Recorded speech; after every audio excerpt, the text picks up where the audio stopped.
কখনো কখনো আমরা আকাশের দিকে তাকিয়ে বলি, হে আল্লাহ, আমার জীবনে এত কষ্ট কেন? দোয়া করি, তবুও চোখে পানি আসে। মানুষকে ভালোবাসি, তবুও প্রতিদানে পাই কষ্ট। বারবার ভেঙে যায়, আর মনে হয় আল্লাহ কি আমাকে ভুলে গেছেন? কিন্তু জানেন, যে আল্লাহ আপনাকে কাঁদাচ্ছেন, তিনিই আপনার কান্না দেখছেন। যে আল্লাহ আপনার পরীক্ষা নিচ্ছেন, তিনি আপনার জন্য জান্নাতের দরজা প্রস্তুত করছেন। সোনা যেমন আগুনে পুড়ে খাঁটি হয়, তেমনি মুমিনও পরীক্ষার মধ্য দিয়ে শক্ত হয়।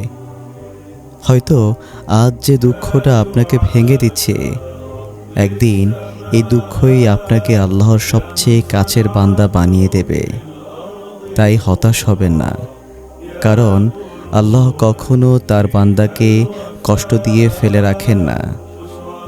প্রতিটি অশ্রুর হিসাব তার কাছে আছে।